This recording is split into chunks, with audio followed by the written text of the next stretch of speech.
Pass the mic to a killer, he get the slaying. I'm Kakarot, all of my bros is Super Saiyan. We stacking blocks, protect the basket, you in the playing. We at the Mecca, hit the game winning shot like I'm Jalen. Manifesting energies, praying for my enemies. Taking vacays in the keys, working on our synergy. Changing up my wardrobe, never my identity. Smoking till I got a... Ladies and gentlemen, welcome back to the God of Knicks podcast. I'm your host, Apollo Reed. I'm here with the Cuzzos, the family. You know what I'm saying? I got, of course, Rick the Ruler is here. You know what I mean? How you doing, Cuz? It's been a minute. You know what I'm saying? How you feeling? Feeling good, man. I'm excited about the season, so I'm ready to get into it. Yeah. It's gonna be a lot to get into. I'm gonna pause. But you know what I'm saying? Like Cuzzo, what's going on? Tune. What's good? We have added another member to the God of Knicks family. You know what I'm saying? I wish I had the little drain out to add the applause sound, the applause sound and all that. But yeah, man. Welcome to the team, man. How you feeling? How's it going for you? Something and all that. Everything's going good. I'm feeling good. Happy basketball's back. You know, of course. It's like a bittersweet thing because you already know when basketball goes away, you got the summer, and then the summer's like, all right, I need basketball back, and then you're like, damn, the year's almost over, but basketball's back. Yep. So we are finally in that mode. I actually, for myself, I can't lie, I hit the after we lost, I just shut it all down. I couldn't even watch much basketball. I couldn't really talk much basketball. I usually like to take a break in the summertime anyway. But the way we lost and who we lost to, it just didn't sit right with me for a little while. So I took a little break.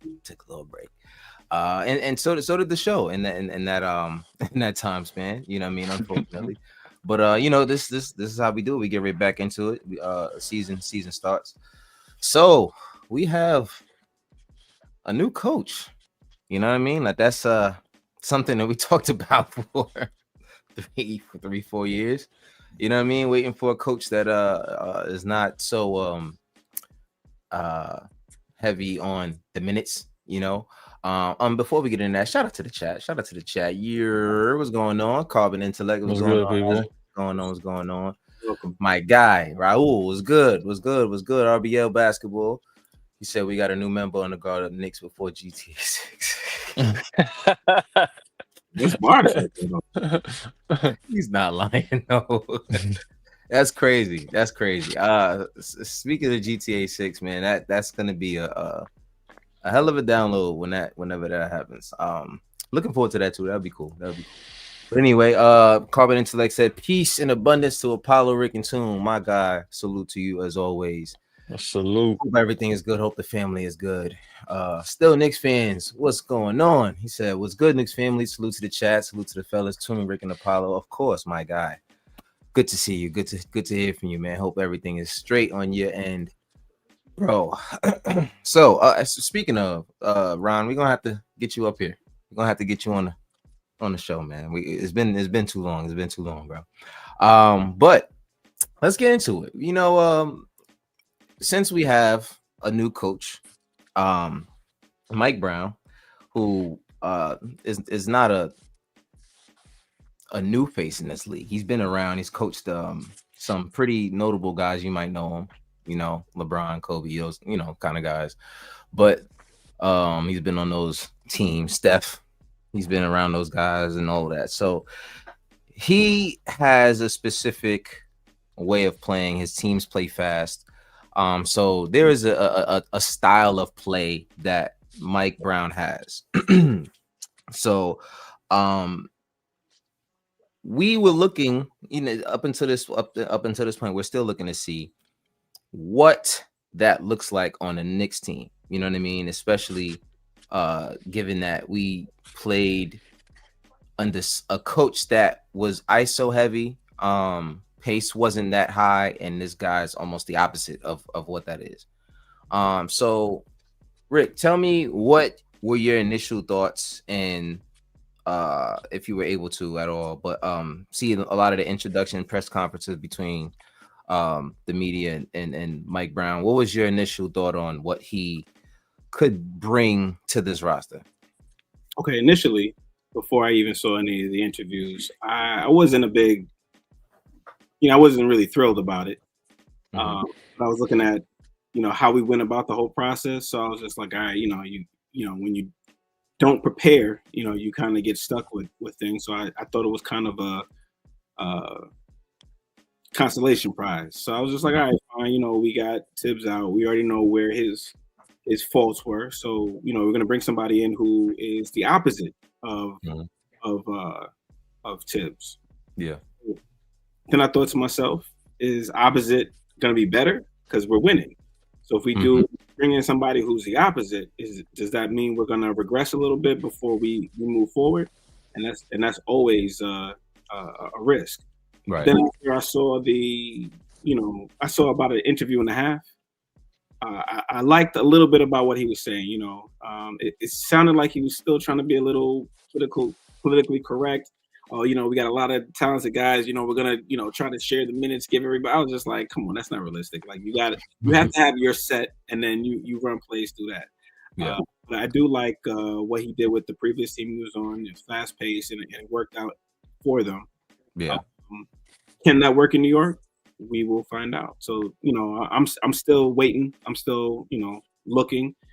We have some new players on the team, so we'll see how everything pans out. But I'm excited. So there's some good things that's definitely going to come out of it, and we'll see how we progress. Yeah, I agree with a lot of that. I definitely agree with that. There was a lot on both sides that I was feeling. You can ask Toon. I'm sure he'll allude to it more when he gets to go. But yeah, I was like, I don't know. And Toon was like, man, you crazy. But there were some concerns. I didn't doubt his coaching. It was the style of coaching that I was concerned about with our group of guys. Yeah, because I've seen how aggressive that he was with a lot of guys before in his previous teams, and I know how lighthearted these guys can be and how they can joke and everything is a game with these guys all the time, like Josh Hart and all of that. But this is also a different team. This is also a team with higher aspirations and expectations. So maybe it might be exactly what we need. You know what I'm saying? But I think that RBL said Mike Brown's gonna be the first coach to make Cat cry after. Yeah, the same thing. But Toon, go ahead. Tell me how you felt about the signing of Mike Brown. Well, like we said, and like you already know, I'm on board with that. I was waiting for the day for Tibbs to be out of here. I didn't agree by the way he was running the team. I didn't see any progress. As the same old. We need to spice it up. This 2K running like the stamina's off, injuries is off. Like this, this is real life. We got to play realistically. You have a full roster, and it's like you're not using your full roster. But that's the past. Now we're here. The way Mike Brown coaches, I love it. That's that old school gritty. Like if I can curse, I would curse. But we live, so I'm gonna keep it PG. But I agree with that. Like you need that type of stern, leadership in the Mecca. Like, this is New York. Like we don't, as fans, as New Yorkers, we don't bite our tongue. We get right to it. You know what I'm saying? It is what it is. And these players need that, I feel like. And I understand like these newer style players are very, I don't want to call them soft, but they kind of too emotional. They too in their feelings. Like you've been the guy your whole life and no one could talk to you and you could do whatever you want. And you got it. I'm entitled, that entitlement. But I don't feel like that with this group. Only one I am nervous with is Cat. He gonna be like, I ran up and down the court, like Jesus Christ, like you know how he is. After all that and all that, we know how. But I feel like the way how everyone is, the cohesiveness with the team, I feel like everyone will pick each other up and hold each other accountable. And I definitely feel like it's gonna be a lot of success. It's gonna take a while. It's gonna take a while with the gelling of the new style. But I'm happy. I'm happy so far. Okay. Man, like I said, I agree as well. After sitting back and looking at it, looking at there was one thing. It's funny how the little things matter to us, right?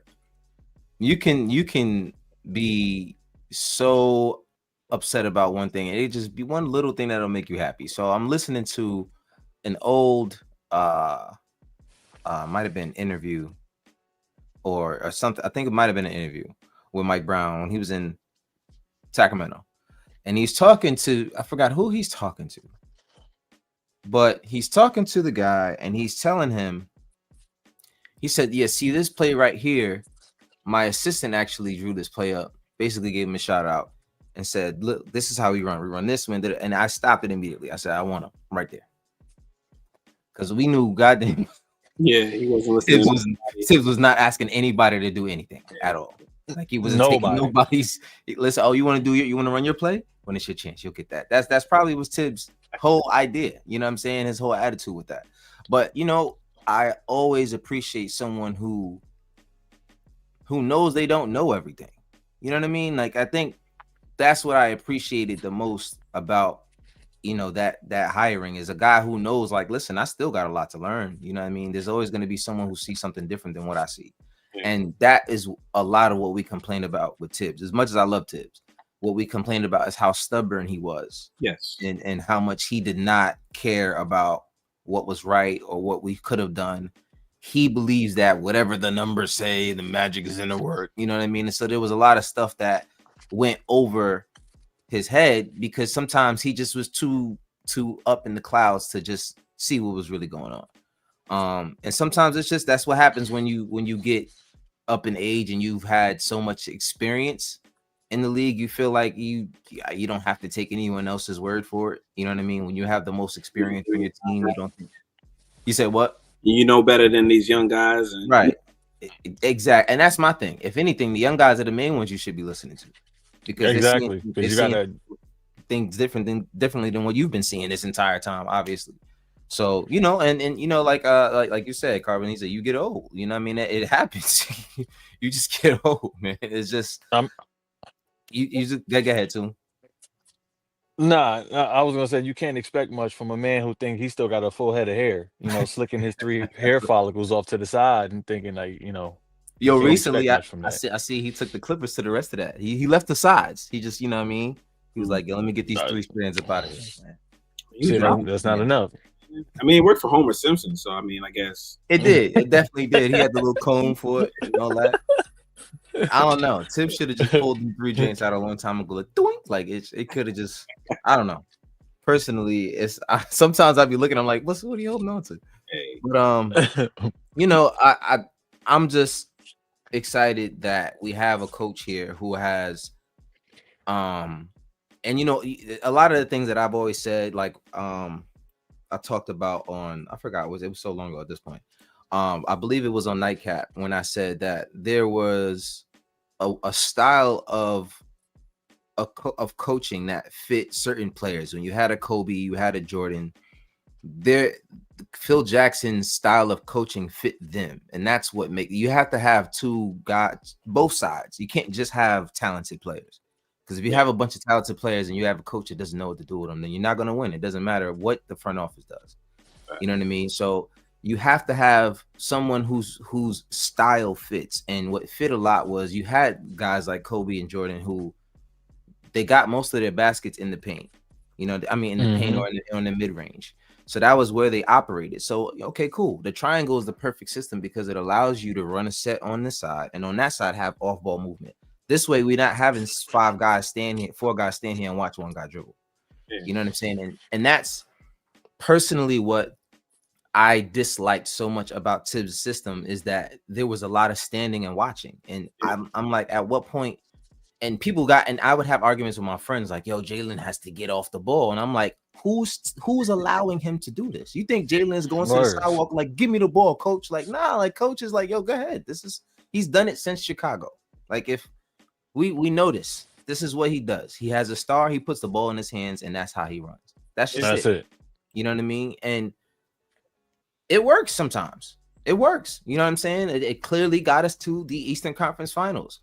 But there is always a hump that you got to get over. And sometimes that is going to run stagnant every single time. So, getting back to what Mike Brown can bring, one of those other things that he did talk about was, getting Jalen Brunson to, get off the ball a little bit more. You know what I mean? And not just say like he doesn't need to be a point guard. But like get the ball up the court, make a pass, run around. Let's make some moves in the offense.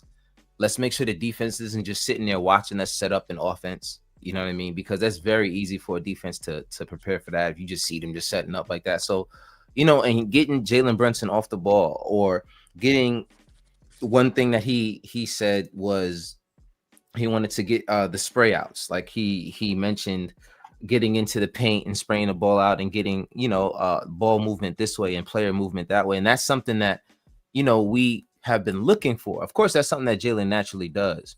But there's now, like, I don't know, there was a clip actually. Now that we're talking about it, a clip of their practice, and it just showed a lot of movement. It was Cat moving, running around, and there was just a lot of player movement. If I could find it, I'll post it. I think it's going to be challenging for him, and I say that because for Jalen, I feel like if the movement's there, he definitely will be able to move the ball to the open man, and they can run plays. But I think there's a part of his game is to have the ball and to do his thing. And I think there's going to be a bit of what's the word? It's gonna be a hard transition for him. For someone how many seasons? 3 seasons where he was just holding the ball. And one thing that I mentioned to everybody is I hate how long he would take to bring the ball up, and then he would just make it across the half court line within the time that was allowed. Sometimes he would just make it, and it drove me crazy. I'm like, you're wasting all this time. So I think it's going to be an adjustment. I'm sure he's practicing right now, and they're getting him in the groove of things, but I think it's going to be hard for him. Yeah. How about you, Tuna? Me personally, I don't feel like it's gonna be hard for him, because thinking back to his Maverick days, he played off ball when Luka was on the court. So I feel like he can readapt himself to go back to that. I don't see Jalen as like a selfish type of person, let alone player. I do feel he can play off ball when it's called upon him, but they're gonna have to have the right lineup out there for him to play off ball, because his defense is not up with everyone else's. So that's why, me personally, I don't want to go on to what I feel like the lineup should be. I'll wait for that. But I do feel like he can do off ball if you just have the right personnel out there with him. The one person I feel like is gonna have the issue is Cat, because we all know Cat has I'll say like planter's feet. Like his feet look like it got roots that go to the ground. Like he don't want to move as much. He get lazy. And it's not all the time, but it's like a lot of the time. And I get, he's a big dude. Pause. Fatigue sets in later on in the game. But he's the one that's gonna have to adjust on moving around the most. Keep being able to move and move and move and move and go, go, go, go, go. But yeah, we'll see. Yeah, I mean, so regarding Jalen, I think there will be an adjustment period for Jalen for sure, because for someone who has gotten their name and their contract and all of that from having the ball in their hand, it's going to be an adjustment. Now, I do know that Mike Brown has played with enough stars that he knows he can't. You can't give them too much. Like, you can't do too much. You know what I mean? Like, you can't let the guy who's your main guy lose a lot of that luster that gets him going. So there will be a balance at some point. But I do think that Jalen has always been adaptable to the style of play of any coach, because he didn't play like you said, he didn't play like this in Dallas. You know what I mean? There was a lot of off ball, and he was okay with running that. So yeah, I think there was an adjustment period when he came here to be the main guy. And there will be an adjustment period when when the season starts, and there will have to be a lot more off-ball movement. But I think there's just a lot. There was something else that he said, coach had mentioned. But basically, I just think that the rotation minutes.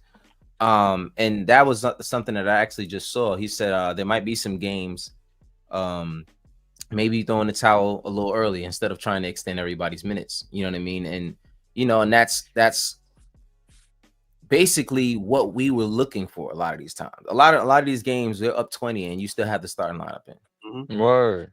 You know what I mean? And a lot of people went automatically go to, well, look how many minutes they average. They're not the top. Cool. But are you seeing the fact that they're still in the game with 3 minutes left and they're up by 20? Do you see that? You know what I mean? Like that, those are 3 extra minutes you don't need to play. Now, how many games per year does Tom Thibodeau play guys 3 extra minutes that they don't need to be playing? You know what I mean? Oh, that's every game. So If we're not that's getting blown out, balls. right. So how many minutes does that add up to by the end of the season? So, and that is Mike Brown's goal. He said the goal is to get to the end of the season. He's saying if that means to get Jalen off the ball a little bit more, then that's what we have to do. But that's the purpose of having a bench like we have. You have a bench that can now. You got Malcolm Brogdon. I love the signing. I think to have a veteran guard in that. I always like whenever teams stop going for the young, flashy guys and they start going for the guys who are like veterans who have had really good experience. That's when I know that they're on the path to be a really, really good team. Because that was the same thing that the Warriors did when they went after Andre Iguodala and Sean Livingston and these guys that everybody counted out already. Like, oh, these guys aren't going to be anything. But at the end of the day, these guys have played a lot of minutes in this league, and they just want a chance to prove that they're still valuable. You know what I mean? So those kind of guys, like you got the Jordan Clarksons now, like these guys are going to come in here and they're looking forward to. They saw what these guys did in the playoffs. They saw what New York was like during the playoffs. Like that is something you want to be a part of. And especially I know a guy like Jordan Clarkson. Now he was sitting there watching from afar, like, nah, I need to be a part of that. You know what I'm saying? And my boy is over there too. So I would definitely like to be a part of that with him over there. So, and I've always been a fan of Malcolm Brogdon. Health is always one thing, which is why I think this is the perfect scenario for him to be in New York is when he's not a starter. You know what I'm saying? Unfortunately. Word. But because you don't have to put that much pressure on him, and you don't have to worry about him being the main guy, the main ball handler. And he's also in a situation where he comes in, he knows I get to back up Jalen Brunson. Hell yeah. You know what I'm saying? Like sometimes I think that goes. All right. Okay. Cool. Pause. That's fine. But like sometimes people, we were never the destination people wanted to go to. You know what I mean? And now to see a lot of these guys wanting to come here and even be backups to starters, it's like, yeah, like we definitely have gotten to the point where there's things are changing. Things are changing. So, I'm excited because I think there is a higher ceiling for this team now. I think the ceiling has risen because there's not a cap on our production due to minutes and play style. So I'm just looking forward. I'm looking forward to that. Let me in the chat. I see a couple questions real quick. We got once again, salute coach. What's going on?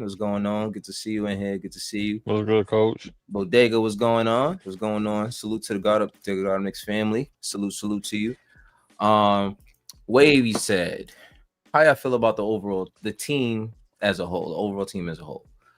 Go ahead, Tune. You started off with this one. How you feel about the team overall? Overall, I actually like the team. Pause. I feel like they have the right balance that they needed all along. And one thing that we discussed about a week ago, we have that scorer. We have scorers now off the bench that we can rely on, and we don't have to look like, oh damn, Cat in foul trouble. Jalen in foul trouble. What are we gonna do? Yeah. Because only one we was relying to, and we weren't really looking at him was Deuce. Yeah. But now we got Jordan. Now we got Yabusele. You know, um, me personally, I feel like somebody else should be going to the bench to actually add to that to help.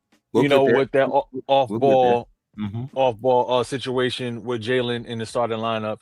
Um, but I like the team. I like the balance that they have. You know, one person that I feel like is like kind of like not even one person. There's a couple people, but one person that we just brought back, which was Shaman. I feel like he's the odd man out because now it's like Brogdon is taking that spot that he was supposed to be doing last year.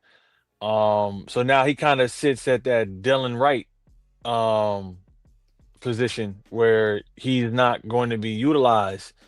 Um, and he's a valuable piece to actually help with that veteran presence Mhm. and being able to play defense and stop and shoot the three. Um, but yeah, so it's a good problem to have right now. Yeah. Yeah.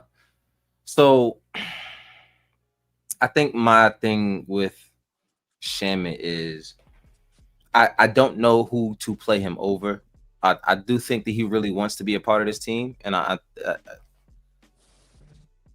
what he gave us in the playoffs to me personally was it proved that it was a good move to bring him back to the team. Like now, I'm not gonna say that he was somebody that needs to have a spot on this roster, but he earned his spot. You know what I mean? Especially during the playoffs. And I'll give him that. I'll give him that for sure because there was some times during the playoffs where there was guys who we relied on who wasn't giving us what Shim was giving us. You know what I mean? So I definitely hope that he doesn't mind. I hope that the morale is high in that locker room. I think these guys know what the goal is. I think it's harder to have a team of guys on the bench who want to play when the team isn't good or when the team is almost like approaching being good. I think it's harder to have those guys on the team because they want to get those minutes. They want to be the guy that brings the team up. But when everybody knows they're when the totem pole is there, when you know what the chopping block is, these guys come in and they know, listen, this is my role. Like I might not play this game. You know what I mean? I might not play until someone else is injured. There might be a situation that works for me better than it works for another guy. So I have to wait for that. But these guys are veterans. That's why you get veterans and you don't get the Cam Reddishes of the world because they're not going to sit there patient.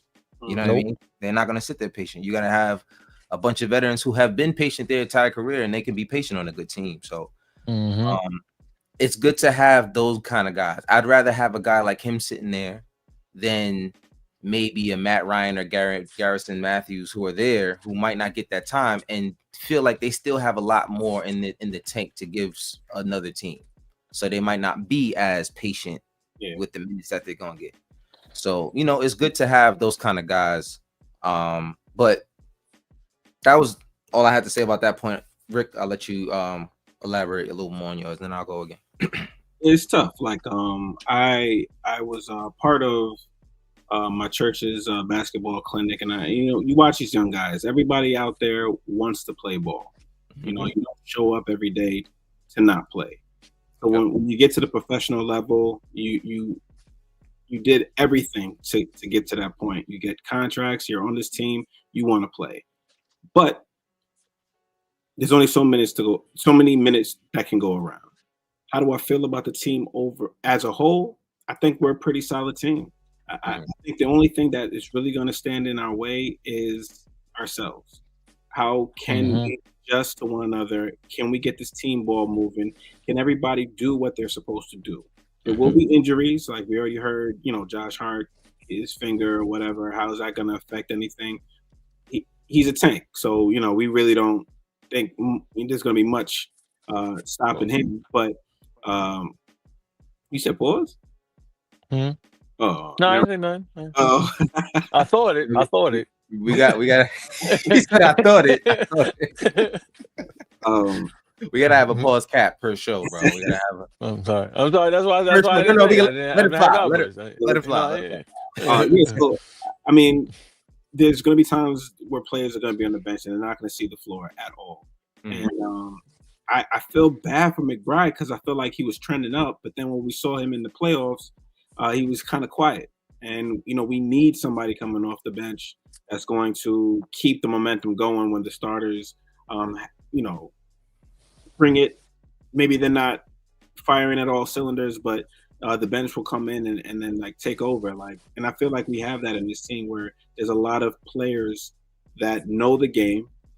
Malcolm Brogdon, like he's coming off of the previous season, not this past one, the previous season being the sixth man. So they're capable. So I'm pretty excited. I'm happy about the team overall. But they still have to perform. So we'll see. Yeah. Mm. So with the McBride thing, I actually think on the Mike Brown team, because we know Tibbs was a really, really big fan of Deuce. But I feel like on the Mike Brown team, the way Deuce plays and his style, You're not gonna make it. I think the opposite. I think Mike Brown would love that kind of play on his team. He likes scrappy guys, quick guys who play both ends of the floor. He can spread the floor. I think what happened in the playoffs was the ball was taken out of his hand and he just wasn't put in the right situation. There was no system to incorporate what Deuce can bring you. You know what I mean? I think there were some times there were some runs where Deuce is in the game and he's hitting shots, and then there's also some other times where it kind of looked like he wasn't really in rhythm. But that's, like I said, you're putting him in situations where he has to be a creator, and that is not Deuce's game. Right. You know what I'm saying? So I think with this offense, it allows Deuce to open his game a little bit more. Like, I'm not just a 3-and-D guy. Oh, now you want to give me the ball to run the offense? Like, you know what I mean? Like, now, like, I think there should be a cohesiveness with everyone moving the ball so that there's less time to have to create a breakdown dribble and get to the basket and all of that. Because at the end of the day, if we're talking about bench players, if let's say Deuce is on the bench and the bench unit is in, is Deuce the guy we're looking for to get a bucket, or is it going to be Jordan Clarkson if the time is running down? You know what I mean? Oh, Jordan Clarkson. It's definitely going to be Jordan Clarkson, and that's why we got him. So I think this just allows Deuce to be the player that he needs to be, the best. You know what I'm saying? I think this system does a lot of that. Now, for me to answer the question as a whole, overall, I think this team has the talent and coaching potential to be a finals team. And that's, to me, this is before I see anything. So you know what I mean? So I'm just throwing a shot in the dark. You know what I'm saying? So I do think that this team is really good. I think this is a really good team, and I think that we have a coach that can match what we've been looking for in a coach for this team. So I think this is a finals team. I really want to. The Knicks fan in me is this is a championship team. Like, if I'm the Knicks fan, like, we're winning a chip. But the realistic fan in me is not far from that at all, because I've seen a lot of basketball within the past 2 years with this team, and I do feel like they have progressed every single year. Every year they've gotten better. Even last year, even though they gotten to they lost to the same team again, they did progress at the end of the day. So also now you have a full season of chemistry building with Cat and Brunson. I don't think that was emphasized. That pairing was emphasized enough last year. I don't think there was enough pick and roll between those two guys. There was not enough. There was not enough. And like I said, I referred, and that's why I was referring to the Jordan and the Kobe thing earlier, because I'm not calling these guys Jordan, Kobe, Shaq, and anything like that. But what I am saying is there is a system that fits the style of play that these guys have. And if you have a guy like Brunson, you have a big who can score on the inside and on the outside, mainly on the outside.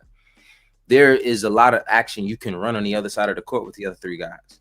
This way is like I said, not a lot of standing around and watching. So I'm looking forward to that. And from the clip that I saw, a lot of ball movement, a lot of play movement, a lot less stress on players to actually create baskets.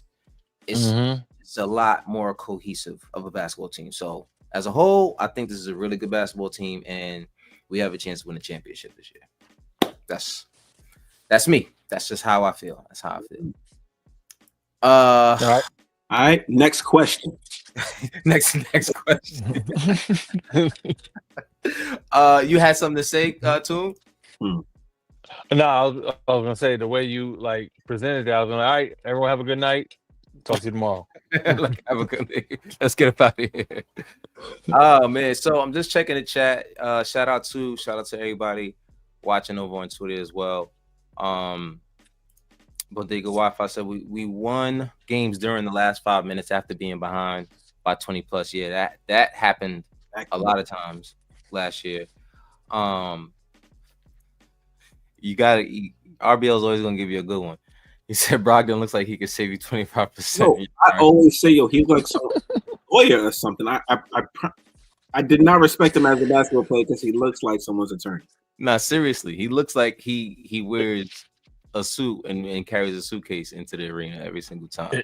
He kind of remind me of that actor. I can't think of the actor's name, but he in a couple movies. And if I'm not mistaken, I think he does play a lawyer in one of those movies or shows, one of the two. I'm gonna find it out. I'm gonna find out who the guy name is. That's what it is. Chucky said, "What's up? Knicks to the finals this year. I put money on that. I'm with you, man. Like I said, I think this is a finals team. I can't put money on the championship yet because I want to see who they got to play. You know what I'm saying? Like there is a huge shift. I mean, not only I can't even say there's a huge shift. There's a huge shift in the East. In the West, the team that won is the same team we struggle with all year. So that's why I can't just go out and say, "Oh yeah, we're gonna win a championship." I want to see how we play against that team this year. I thought we could beat OKC this year. But then whenever we played them, they smacked us every single time. So yeah, but honestly, they only smacked us because they outscored our bench. No, but when it came to you're absolutely right. You're absolutely right. But they are NBA championships, and I owe them that respect. That's it. If they weren't the anybody else on the Western Conference, anybody else in the Western Conference, anybody else in the West, I don't really care about right now. But the fact that they won a championship, I gotta give them that, and they beat the team that beat us. So I can't say much. Hey, but you can't give them that much respect because they beat a team that lost their mans that beat us. So they beat them without their mans. Listen, I'm glad that happened because I don't want to see a world where the Indiana Pacers win a championship. Never. I don't. No. Yeah, me neither. I don't wish injury on nobody, but I'm just saying, like. Yeah.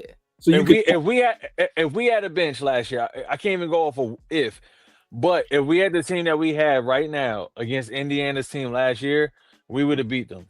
Yeah, I think so. And if we had the team that we have right now going against OKC, we would beat OKC because OKC's bench is good because they played together well, but with the veteran presence that we have and the experience that we have, we will outmatch them. And that's just my opinion, just going off of everybody's play style that we have on the bench right now, watching them throughout their whole career. I don't know who guards Shy. Yeah, OKC is a different story. Shy is the starting lineup. I'm talking about the bench because the starting lineup. We're talking about a championship. If we're talking about championship, they will play him however many minutes they need to play him to win a championship. In that situation. In that situation, during the season, I think the bench is going to play a heavy role into how we beat a lot of teams, honestly. But once you go into the playoffs, the bench tends to play. You shorten your bench. The rotation on the bench, it goes down to 9-8 guys. You know what I mean? Like it's not as big of a lineup as you normally have. So I can't bank on the bench beating us, but I do bank on the bench being effective. Now, I also feel like We have seen the best of what OKC can be. Honestly, I'm gonna be honest with you because I know those guys can get better, especially Chet. Chet can get really, really good. Like, and he can be a really, really, really good player in this league. Yeah. And It he's depends on what side of the season he gets injured on. Yeah. right, and that's the other thing is you always got to worry about health with him, and you usually got to worry about health with any guy who's a unicorn because they're bigs who technically don't like to get into a lot of physical contact, and when they do, they get hurt. You know what I'm saying? So that's usually what happens when you have a lot of those kind of stretch bigs and stuff like that. But anyway, False. But I wanted to say one thing. I feel like we could have beat Indiana with the team that we had last season. I think we lost because of coaching. yeah, if we just change the coach, I think we win that. Yeah, we would have beat them. Yeah. And that's the other thing. I think that's why I think we're a lot better of a team is because not only did our bench get better, but just the system we're going to be in is going to be a whole lot better. You know what I mean? And that's something that we have been looking for a long time. So that's I can't wait to see. Salute to you. Randall, what's going on? What's going on, man? Let's see who else that I missed in here before we go to the next topic. This is a great point. Bodega Wi-Fi said, "I'm glad to see you in with the team in Dubai. I love it. I love to see a lot of these alumni back with the guys and just spreading their knowledge to the team. I saw him over there talking to Embiid. Chill out. You know what I mean? I don't want to see no more smiles. I want to see smile more with Embiid. But you know what I mean? Salute to you being I'm sure him being a big that was obviously one of the best bigs in the league, one of the best bigs in history as far as I'm concerned. To have a young guy like Embiid around, you do want to impart some kind of, you do want to talk to him. Like I get he could be a rival, but at the end of the day, I'm sure Embiid watched a lot of Patrick coming up. You know what I'm saying? So I got to give him a little bit of, grace on that, but shout out to you and being around the team. He's always a good guy. I also saw D Rose was out there as well. But I think that had a lot to do with there was some events that they were having out there, but he was around a lot of the Knicks guys. I think he was around like Allen Houston and some other guys. Fritz, that was a dope screen name. The Bodega Wi-Fi. Bodega Wi-Fi. That's a dope name. That is a dope name. Like that. Salute to you, Fritz, my guy, the best mod out there. What's going on, my guy, Fritz? Fritz. Let's see. Yes. Appreciate you. Smash the like button. Please do that. Smash that like button for us, man. We getting things started again on this side. Let's see. Oh my god. RBL said Mike Brown looks like he sits down in front of you and asks you the red pill or the blue pill. Definitely. There's gonna be a lot of Morpheus with this guy throughout the season. I already see it now. I definitely see it now. So let me see. Oh, and Randall said, Rick DeRulli, you might be right about the coaching in the playoffs last year. I'm hoping it was the coaching and not the players. Definitely coaching. Yeah. It's definitely coaching. On TikTok break down certain plays, and it was just like a lapse in playmaking and defense. And if you put a coach out there that's paying attention to those things, it doesn't happen twice. Like you saw the investment that we made during the Celtics with me, like stuff like that makes a big difference. But you didn't get that every single play, and sometimes it was just too late, too little, too late in order to make those adjustments. And I feel like that happened quite often during the Indiana series.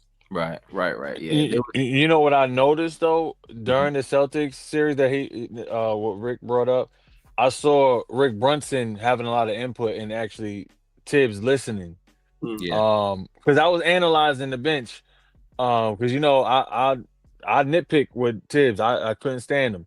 So anything I can point out to get him the hell up out of here, I was pointing at that. I knew no one was going to listen to me because I ain't nobody. But I was nitpicking. I was pointing. So hopefully somebody see it. But fast forward to the Indiana series, there was points where Tibbs was over here trying to just do tips, and then Rick is like, "Yo, this," and then it's not going, and then you see them going back and forth, and then Rick is like, "Whatever," and then Tips just sitting there like, "I don't know what happened.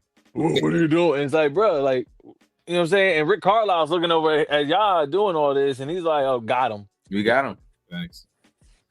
We Definitely got I'll him. coach that series for sure. Yeah.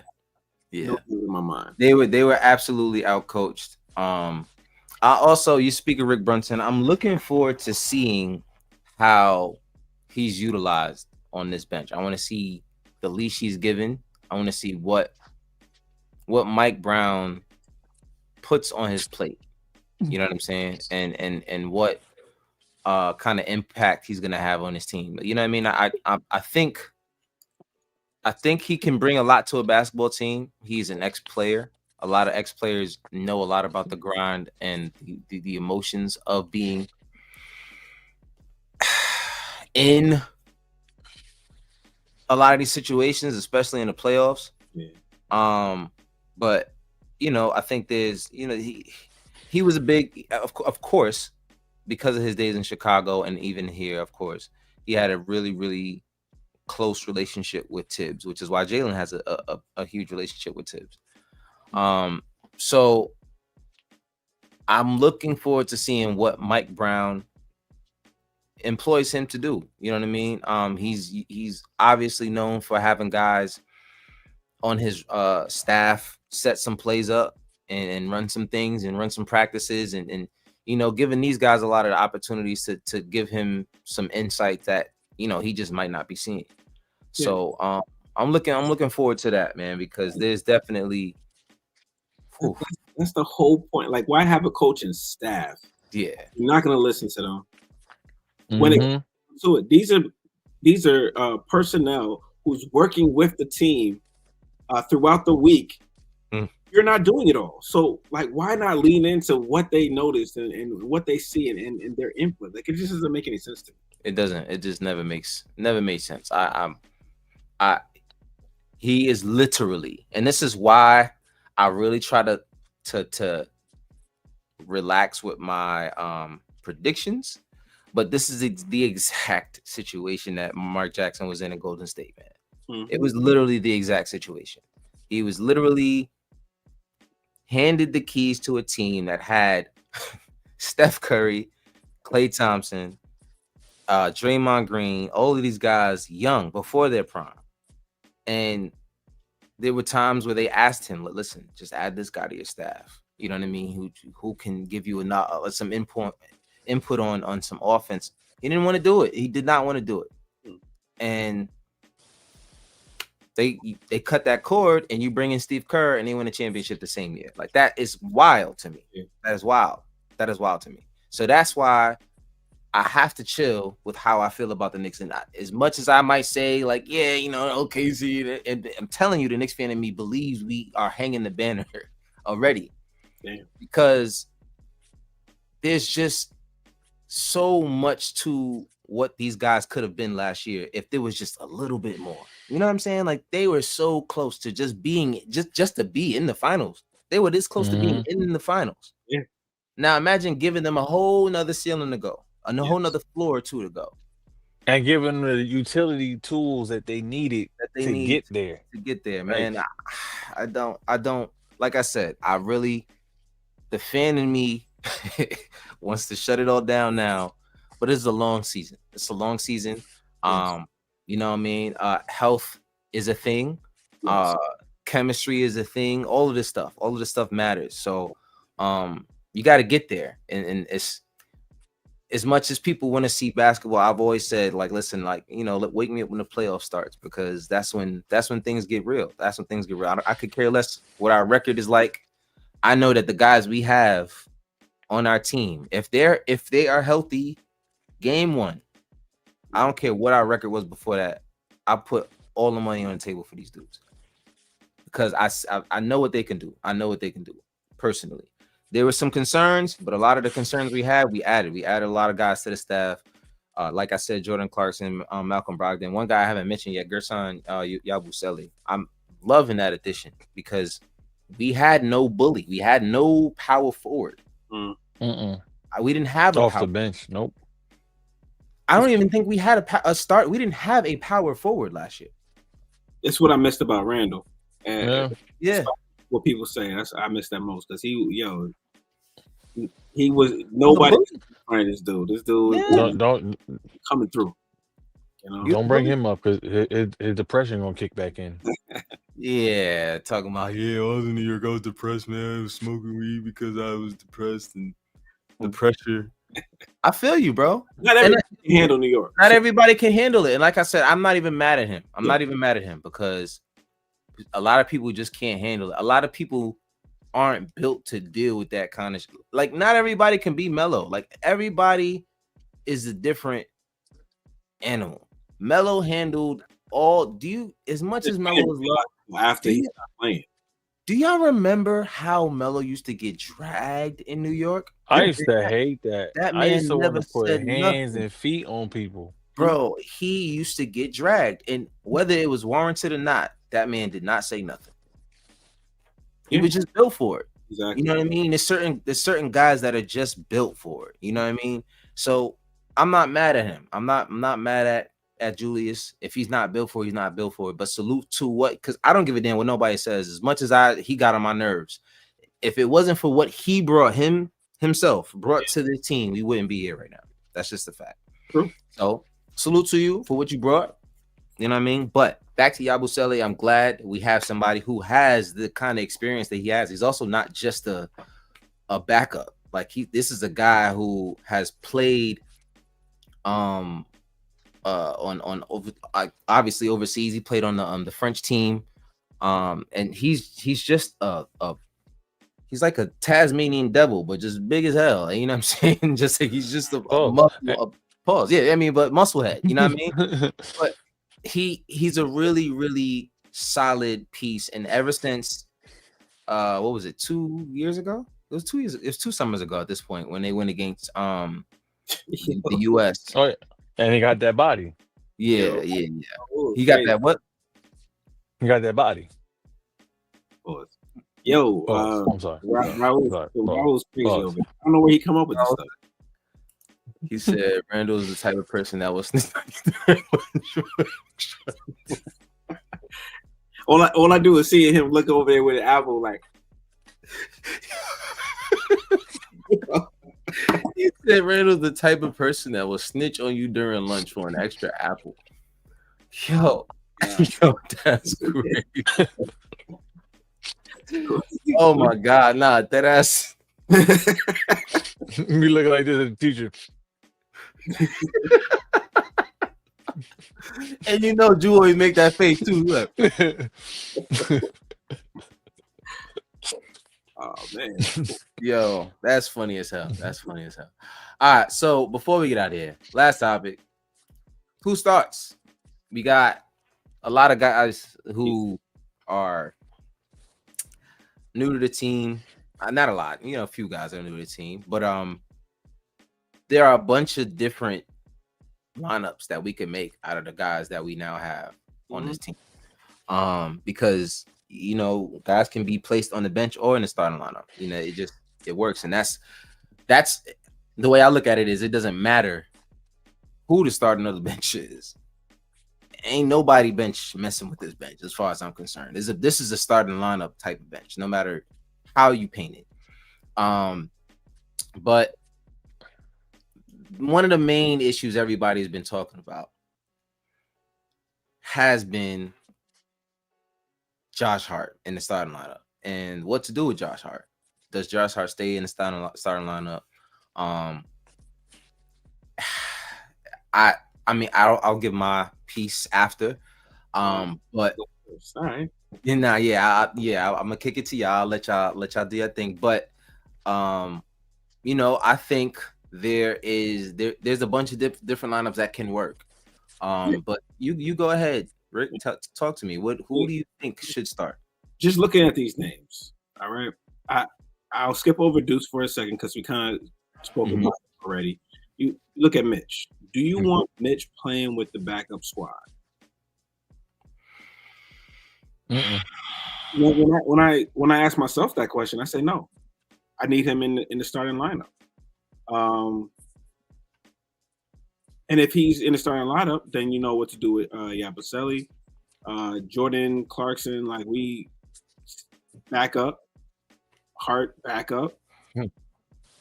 For me, it's not that it's not a difficult choice for me, but that's just that's just how I feel. I mean, you could make a case for something different, and I'll probably go along with you. But for me, just looking at these names right now, I want Mitch I want him with Jalen Brunson. I want him with the starting lineup because he's going to be there to clean up the glass. Because we're not going to rely on Cat to do that. If Hart is not in, who's going to be getting the boards? It's got to be Mitch. So I don't know. That's just how I see it. So your choice is Mitch. Yeah. Okay. Mitch starts for you. Yep. Okay. Toon, how you feeling? How you feeling, man? Talk to me. So do you want me to tell you what I feel like the whole lineup, or you want to just give you off the list that you presented here on the screen? Who replaces Josh? Because obviously Josh is the guy that everyone wants replaced in the starting lineup. So who are you replacing Josh with in the starting lineup? Or do you leave? Or do you leave Josh? Yeah. Me personally, I would leave Josh in the starting lineup. I would put Mitch in the starting lineup, and I would take Mikal out the starting lineup so Mikal could cook off the bench, because we've seen last year Mikal did way better when the ball flowed through him. Pause. So if you allow him to go to that, that's the last one. I'm sorry. I got Tourette's. I apologize. If you put him on the bench and add him to that roster, to the bench, obviously we got scorers like Jordan Clarkson, Yabusele, but he adds more scoring power off the bench. And then he also adds that defensive presence that we will need off the bench, because outside of Brogdon and Yabusele, who's going to play defense?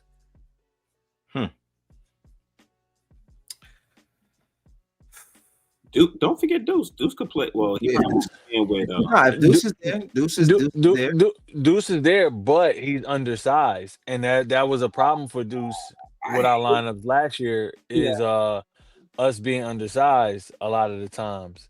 Not saying that he can't guard them, but he's what, 6'1", 6'2". So a lot of the guards that he's going up against 6'5" and up. So it's kind of hard. Like, you could do but so much, but if they shooting over the top, I feel like you tell Mikal, like, yo, listen, it's nothing against you, my brother. It's not about who starts, it's about who finishes.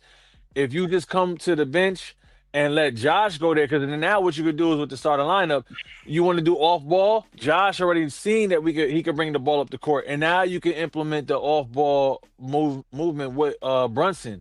And then he can help Brunson on the defensive assignments on the other side of the ball. And then OG can help with Cat, along with Mitch can help with Cat with the defensive assignments. And then now you got more, you got the scoring, and you got the defense, and you got the rebounding from Mitch and Josh Hart and OG, but mainly for Mitch and Josh Hart. So that's just me, though. That's just how I feel. I mean, everybody else is different. We also dealing with, like I said before, egos. People wanting to start, like, that's something doing it, but it's not about what you start, it's about how you finish. Right. So okay. So you are you're taking out Mikal and you're putting in Mitch. Yep. Okay. That's just me, though. Okay. Let me see. I depends on the day. You know what I mean? With me, I'm very big on floor spacing.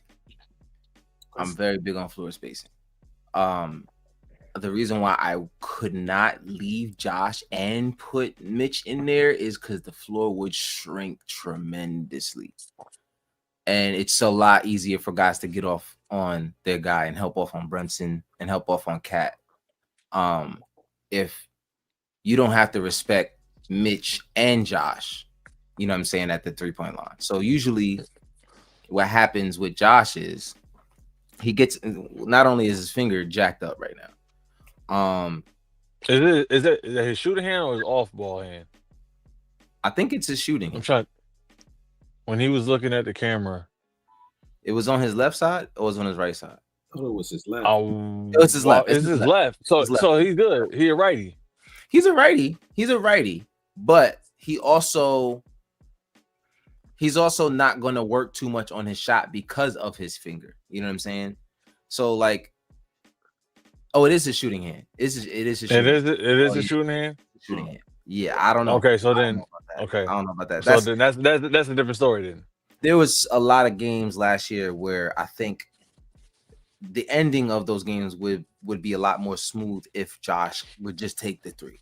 You know what I mean? And I think a lot of the problem that I had with Josh, and just we starting a new season, so a lot of people might not know that Josh is my favorite Knick already. But I'm okay with bringing him up. Oh yeah, mine too. You know what I mean? like I don't have a problem. I don't care about when it comes to favorites. You still go where you fit. You know what I'm saying? So if he fits more on the bench, so be it.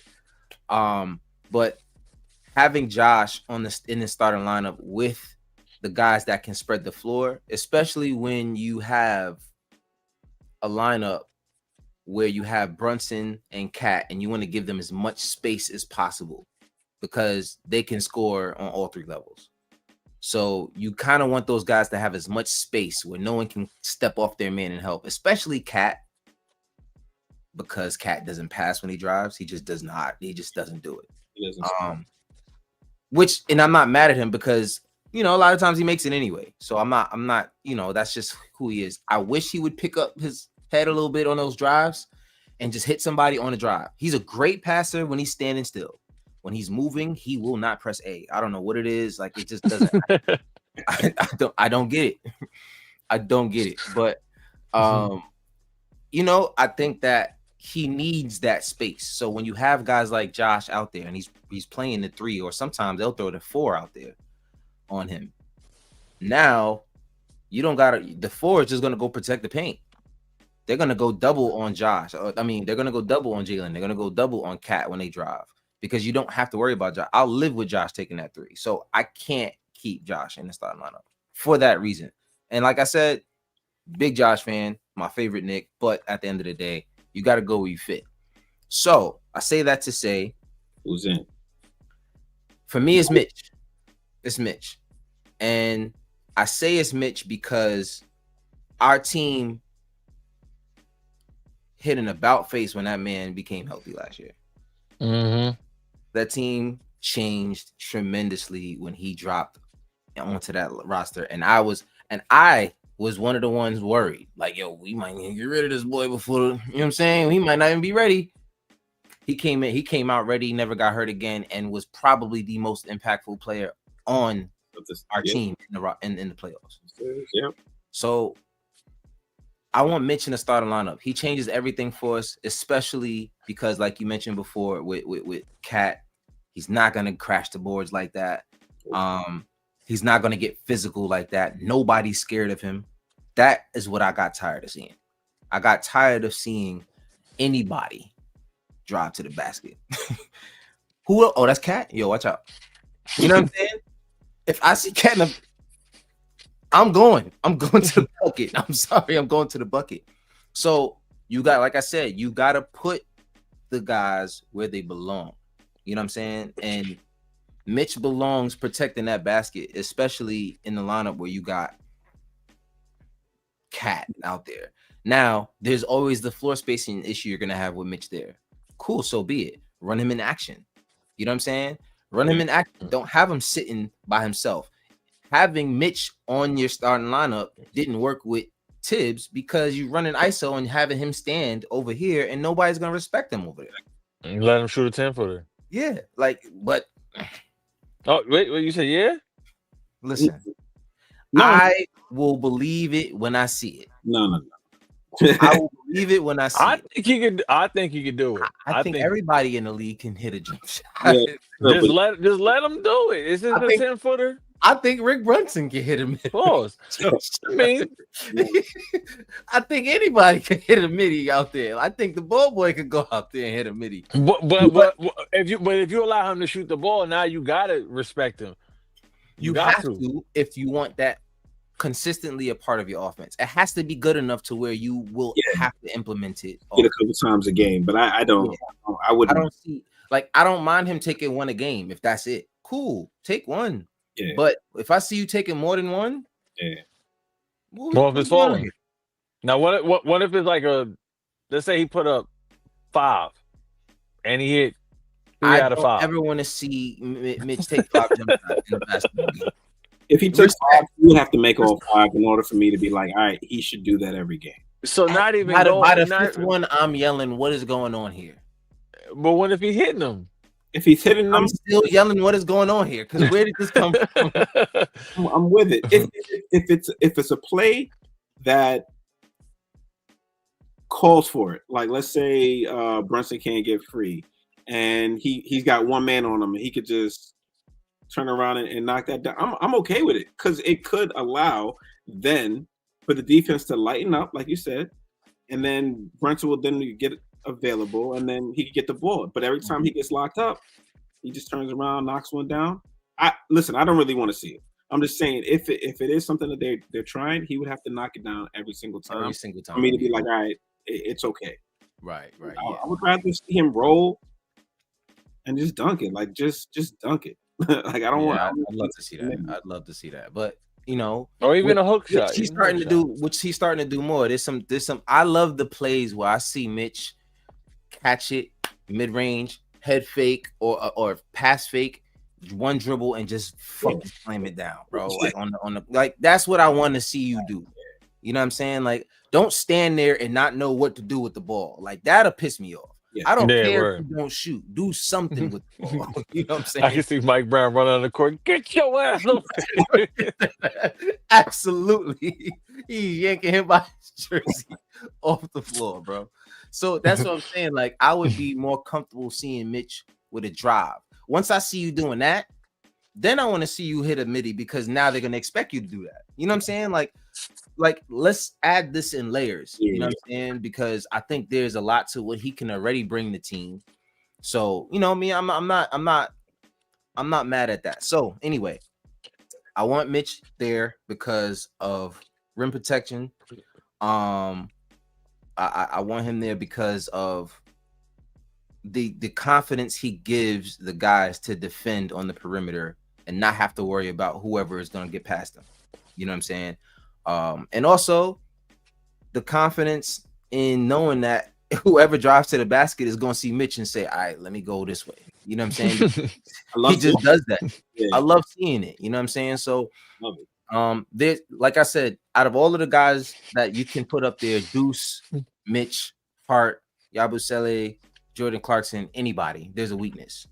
You know what I'm saying? What weakness can you eat the most? That's just, you have to pick one. You got to pick one. What is your poison? Pick your poison. And out of all the weaknesses, I think fit with this starting lineup, Mitch's weakness fits the most. You know what I'm saying? And that's, he's not going to shoot the ball. And I don't care, because why would I want Mitch shooting if you got Jalen Brunson, Cat, and Mikal and all these guys on the court? Exactly. You know what I'm saying? So I think his weakness in that lineup doesn't affect you that much. Correct. You know what I'm saying? So that's just me. I think, especially, and then when you look at the guys that they bring in Alex Len to work out for the team. They brought. Oh, they did? Yeah. He's in Dubai with them right now. Oh, yeah. Huck Porty is out there, of course. What's the other guy that was on the Lakers? Trey Jameson. What about Huck Porty? Damn. Yeah. Trey Jameson the third. He's putting big men on this roster because I believe he wants Mitch to start next to Cat. Yeah. That's just my opinion. You know what I'm saying? So, that's just me. I think the lineup should be, especially when you have Mikal, you don't put him at the 3. You have him at the 2. I think you having him at the 2. There were some times where he struggled because he had to be, and that's the other thing. There's when it comes to the defensive aspect of it, I think Deuce fits more sometimes because of the fact that I would rather, if Jalen Brunson couldn't guard Darius Garland, right? I'd rather Deuce on him than Mikal, because Mikal, as good of a defender as he is, he's not as quick on the feet as Deuce is. You know what I'm saying? So he has a lot of problems dealing with the point of attack when he has to guard the guard for Jalen because of, just how it is. But that did change throughout as the season went on because Mitch came back. So I think that now having him guard the point of attack, the guard ain't going to try to get past him that much and go toward the basket because Mitch is going to be waiting for him. So I think that does change it. You know what I mean? So I think there's a way that this team can be very dominant in multiple ways every game. We haven't even talked about a bench lineup. Like what would your ideal bench lineup be, Toon? Brogdon. Dang, it's kind of difficult. I mean, but going off of what we have right now, Brogdon, Deuce. But the thing is, you can't put Jordan Clarkson at small forward. So then there's got to be Brogdon, Jordan Clarkson, and then there's the question mark at small forward. I mean, you can put Pacome there, or if they bring in what's old boy from the Hawks, Matthews, if he makes the roster. But then again, he can't even play small forward, so then you got to put Pacome there, and then Yabusele, and then it got to be Hulk or Alex Lynn if he also makes the roster. But as of now, it'll be Hulk. So that would be the bench for me. So Hulk is Yabu? No, Yabusele. Oh, Huck. Yeah, Huck. Huck. Yeah. What about Corey, you? yeah. What about you, cuz? I don't know. I forgot about Huck Porty, but he's definitely there. I feel like he can, especially under this new coach, I feel like he'll give him more of a shot, and I think he's hungry. So I think he definitely will be somebody that would do good on that second squad. Yabusele, I mean, you brought in Brogdon for a reason, so he's there. Jordan Clarkson, you brought him in for a reason, so he's there too. So it's really who's going to get that last spot. I like Kolek, but where do you play him? I mean, I'm a big fan of Deuce, so I mean, I'll throw him. But does it even make sense? I don't know. I honestly do not know. It's crazy how, even though the answer is I don't know, how much of a good thing that is, right? It's a good thing that we don't know the answer to that, because that's how good these guys are. There's so many options. It's like last year, there was like 2-3 guys, and then we was guessing after the first 2-3 guys. Yeah. You know what I'm saying? Because cohesion is a big part of it. So yeah, they're a good player, but does it make sense when they're with these other players? Right. Are they going to get in each other's way, or is it going to? And that's what I always look at. So I mean, like you look at what one player can do.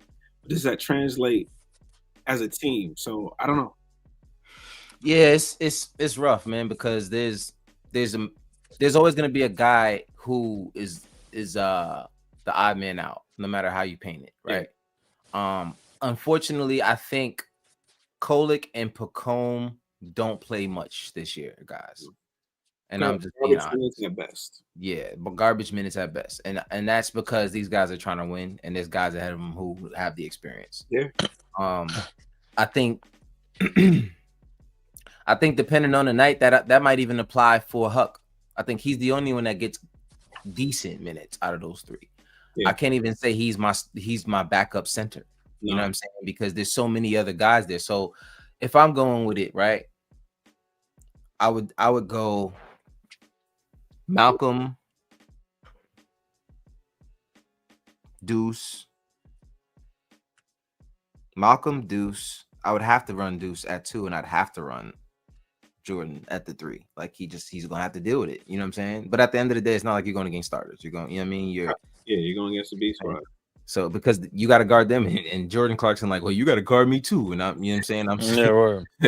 I'm sure he's not worried about that. No. So Jordan Clarkson at the 3 for me. 4 got to be Josh, obviously, if he's not in the starting lineup. And 5. Oh, I can't believe I forgot about Josh. Oh my God.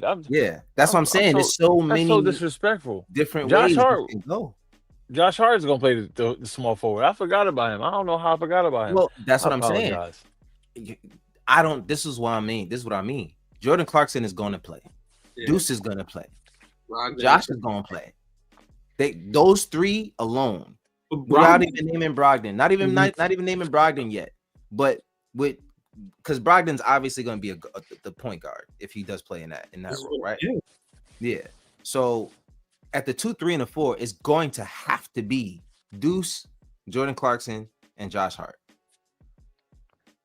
And then you only got one other position, and that's the big man, and you got Yabusele or Hug Porty. Yeah. Oh, 40, yeah.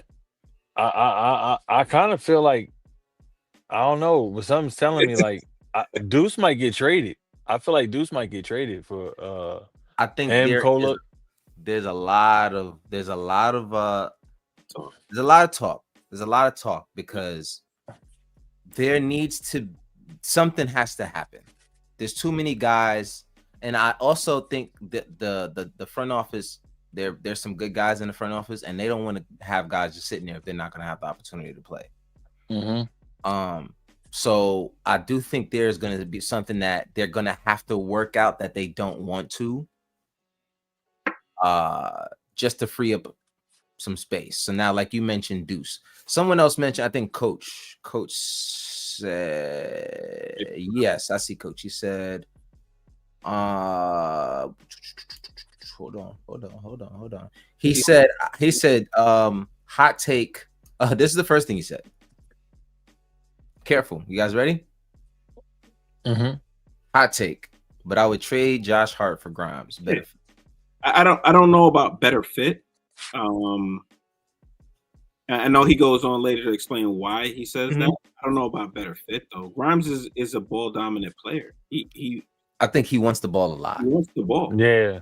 I think he wants the ball. And that went into his, which I think he did just sign a deal. Or I saw you mention it earlier, Coach. I think he signed a deal for. There's a 1 year, $8.8 million. Yeah. Yeah. Because I guess he thought he was worth 25. Did y'all hear that? He thought he was worth 25 million a year. He was killing toward the end of the season. So I guess they were like, all right, let's run this. Nah, he was smoking that good dog food from Philly. He was smoking that good old dog food from Philly. A lot of these, where he is right now, I don't want to say he's in his prime, but like he's right there. So like he has to try to get value for himself because after a certain point he got to say something. Yeah. So he's in Tim Hardaway, and right. He's in Tim Hardaway range right now. Oof, Tim Hardaway. I don't even get started with this. I think that's why I will put him. And that's not to disrespect him. I think he can be better. I think he will pass, but I think that's the level he's at right now. I think he is someone who can be relied upon to hit some good shots, but you don't want to run your whole offense through him just yet. No. You know what I'm saying? Like that's not the kind of guy. So like I said, I think that's the level he's on. And not to disrespect him at all, but that's just I think the level he's on. But then Coach also went on to say I'd also move Kolek, Pacome, and Deuce for Grimes and pick depending on his contract. So if we take Grimes out of the situation, not for any reason, I'm just saying because he signed. So obviously I don't think they're gonna do that.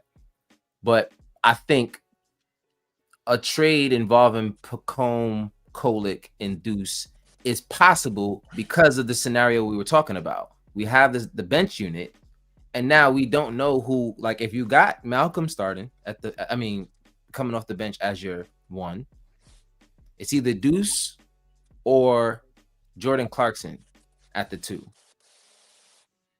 Then you got Josh at the 3. Yabusele at the 4, Huck at the 5. That's if you want to run a traditional lineup. Now, if you wanted to run a small lineup, it gives you a little bit more leeway with that lineup because you don't have to worry about Huck playing. That's not a lot of minutes he's going to play anyway. So cool, whatever.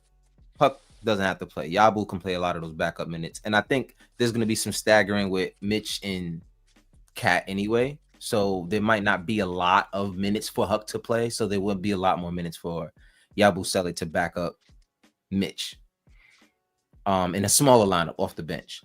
So I think what that does is it frees up a position for the bigs, but it doesn't free up the position for the guards. Like you're still going to have Deuce or Jordan Clarkson trying to figure it out. So now do you move? You're not going to move Malcolm Brogdon because you just brought him here. You're not moving Jordan Clarkson because you just brought him here. Exactly. So now the only guys who get minutes that need minutes in the lineup that doesn't have a lot of minutes for them is Mitch and Deuce. Not Mitch, Josh Hart and Deuce. So that's a really, really, really tough. Man, this training camp is gonna be crazy. I don't think that Josh Hart is going to be solely with the second unit, though. I think he's going to be staggered, and he will play with. Yeah. Brunson. So Right. I don't think he has to worry about minutes too much as part of being the second squad, but he's definitely going to be a part of that squad coming in.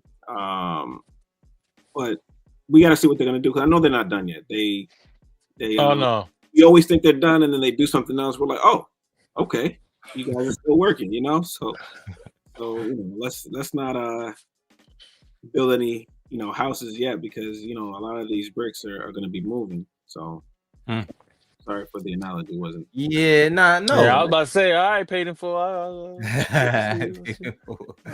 Nah, so money making Rick right there, moving bricks. RBL said if you move Brogdon, he'll definitely sue the shit out of the Knicks. He's not playing with you at all. Documents right now. Yeah, oh my god. I don't know, man. I think and then Bodega with the reminder, we gave Tim Hardaway $15 million per year. I don't know who this we is. Bench, Brogdon, Clarkson, Shamit. So that's what I'm saying. Shamit is still here. Like, what are we doing, guys? There's a whole ain't no way. I don't give a damn if Tibbs is the coach or not. You ain't playing 12 guys. You can't. You're not playing 12. Everybody will look at you like you crazy. Yeah. Imagine.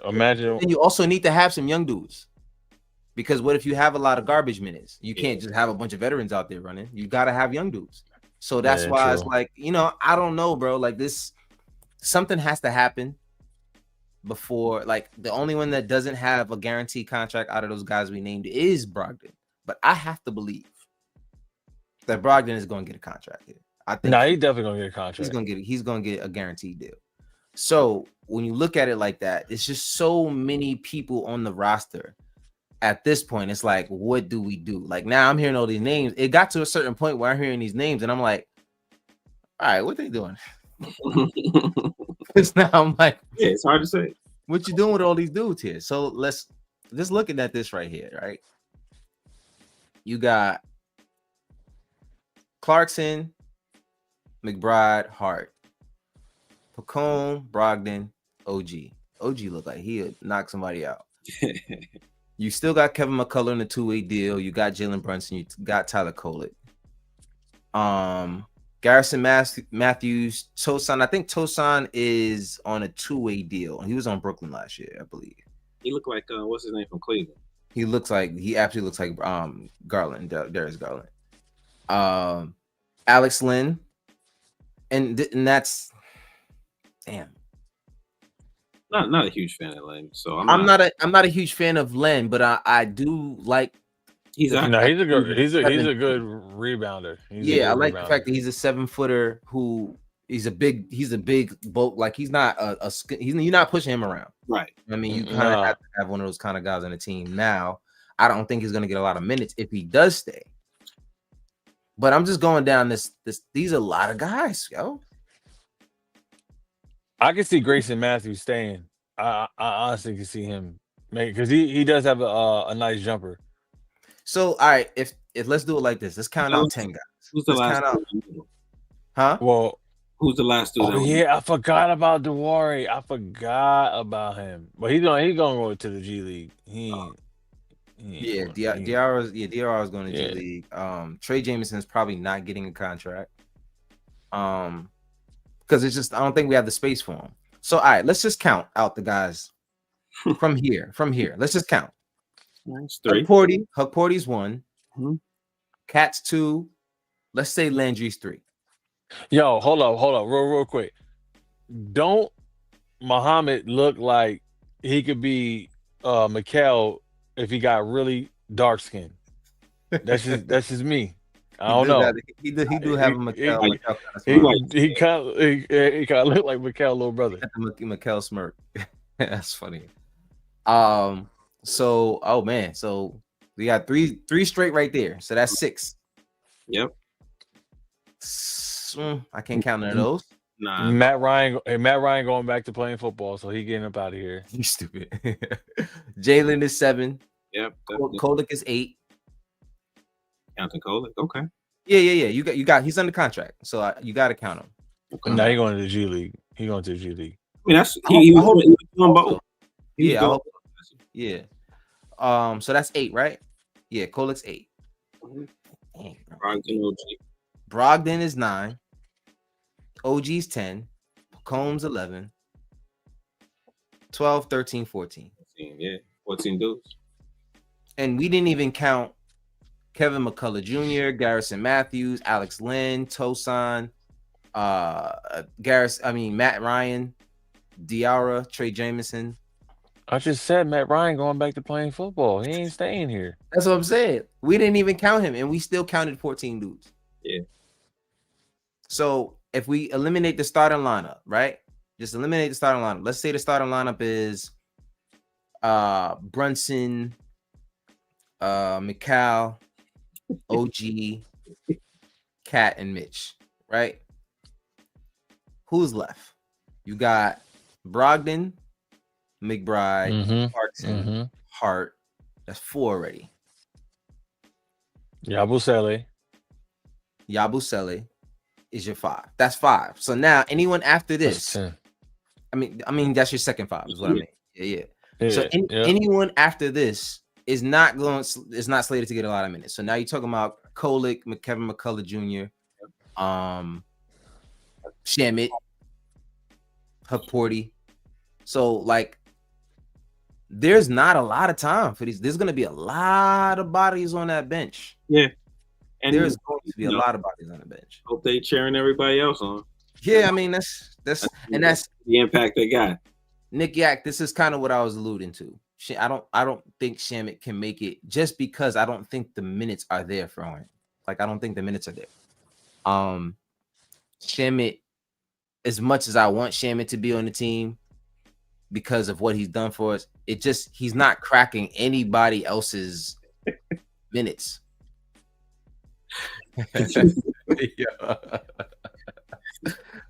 RBL said Brogdon is making it regardless. He drew up his own contract. He works for Jacoby and Myers. But I know where he's from now. He's from the show The Office. The guy who Brogdon looked like. If you look up the show, Oscar. The Office. Oscar. Yes, that's who he looks like. Oscar. That is crazy. He looks exactly You don't like Oscar, but I get it. He got the same shape face, I guess. He got the same shape face. That's funny. He will remind me of that. Oh man, so yeah, Carpenter said 21 guys in Dubai right now. Yo, man. Find out though, so that's what's gonna happen. But this is really like in high school when they had like the whole school running up to the paper to see who made the team. Yeah. Sheesh. You know, it'd be real grimy. But all right, whoever won't make the team, you gotta fly back on your own. Yeah, we ain't paying for the flight back. Just letting y'all know. If you ain't get selected, you gotta pay for your own.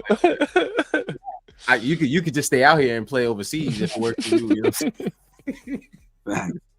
That'd be messed up. But listen, man, I don't know. I think you guys better be careful. He's liable to sue you. My bad, Oscar. I mean, Brogdon. Yeah, man. It's this. I don't know. So you say Nick Yak says no minutes. Why give up Pacome or Kolek? 2 need positions, power forward and point guard for another 2 guard. Shame it don't make sense. I don't know. That's what I'm saying. I think they have to keep some young guys on the team just for like garbage minutes. You know what I mean? You got to have those guys out there running, you know what I mean, some garbage minutes. And those are like the only 2 young guys on the team. I think there's like and Hukporty. You got, and I mean Diarra or whatever his name is, but he's going in the G League. He's obviously a G League guy. I'd rather Diarra. I don't really like Kolek. I don't see nothing special about Kolek. You know, all these Knicks fans love their favorites. I don't see nothing special about him. Kolik, he can be special, but he needs more time trying to develop like what it's like to be in the major league. You know what I mean? Like he's got talent. He can shoot the ball like crazy. But can we do anything with it? That's the question. I think that's why he hasn't seen more time. But he can be a special dude. He can be. I feel like he'd be too afraid.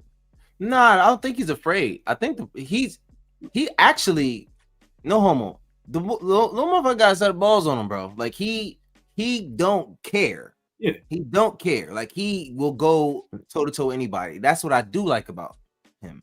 The problem with him is he can't guard a pole, bro. Like he can't guard anything. He can't guard anybody, bro. So you have him out there trying to dribble past everybody. He's already shorter than a lot of the guys, and he's not Jalen Brunson on top of that. So when you short and you're not Jalen and you play like Jalen, it's hard for you to really get a bucket. It's hard for you to be effective because I don't really got to worry about you too much. And the other dudes out here, I ain't got to worry about neither. So I'm going to just play you straight up on defense. And then I'm going to go at you on offense and you can't do nothing about it. So, I mean, I think I like Kolik, but I just don't know what, unless he turns into a Brogdon-esque,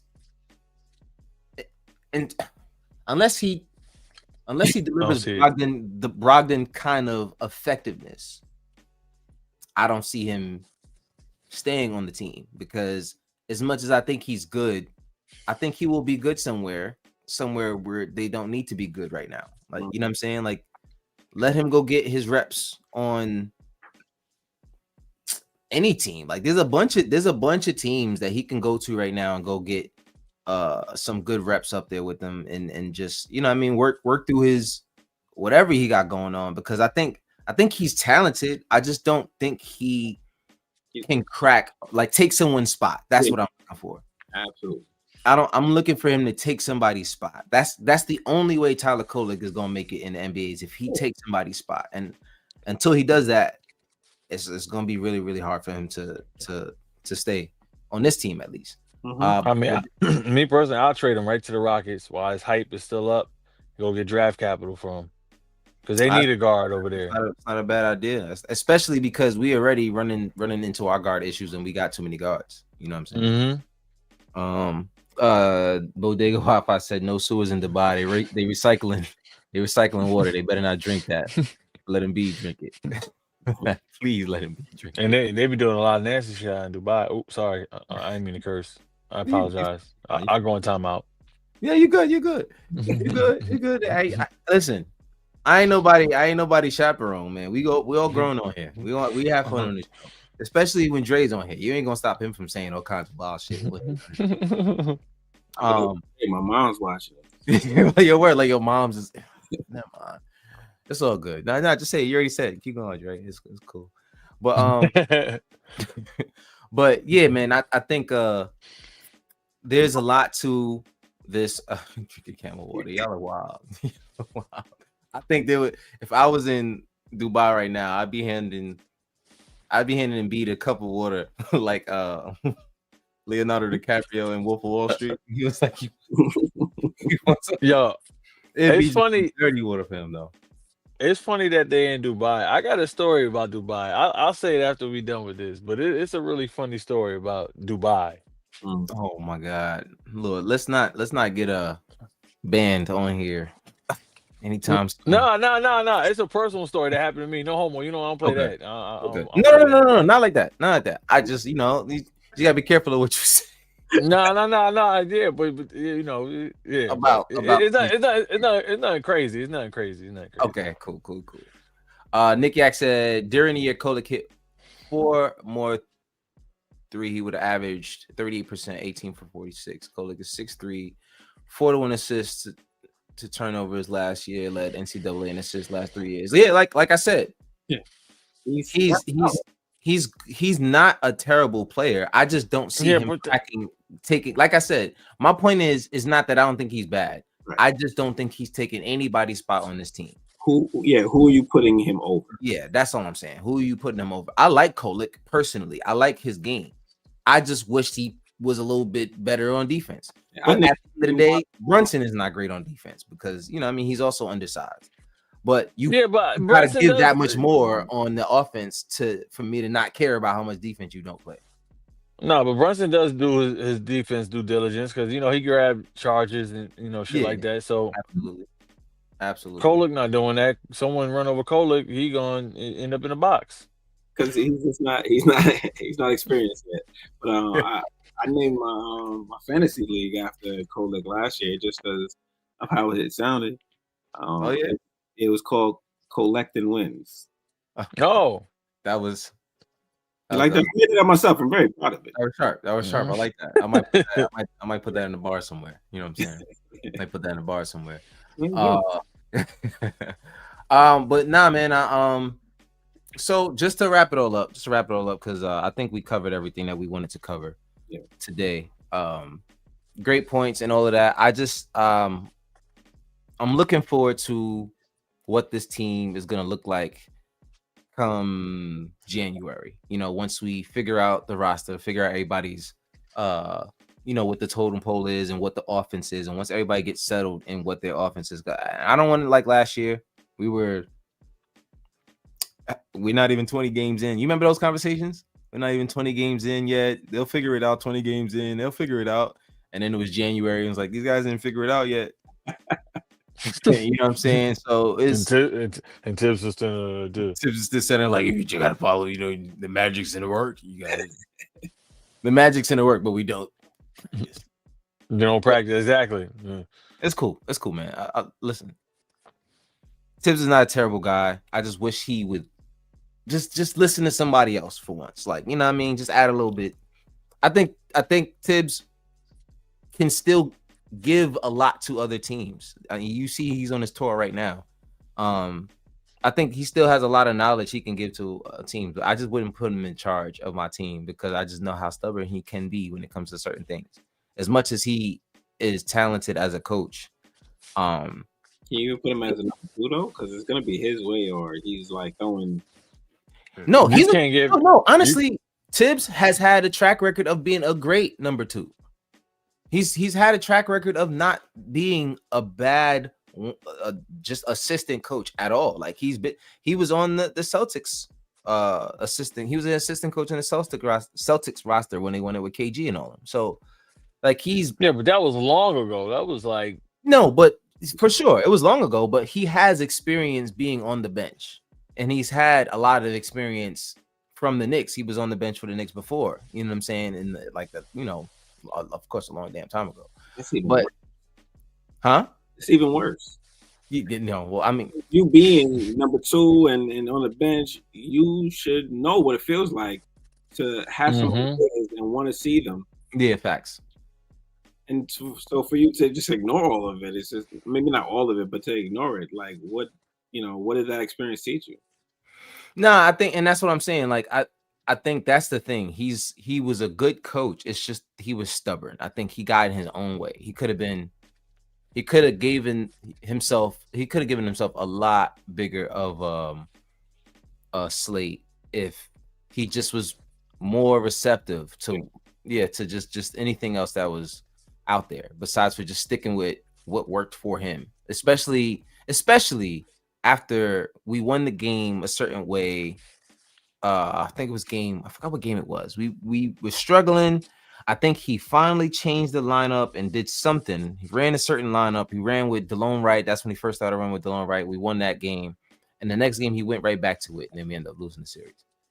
So, it's just, it's like, dude, like you did not learn your lesson. You literally just did what got you to win and then reverted right back to what didn't win. Like, you know what I'm saying?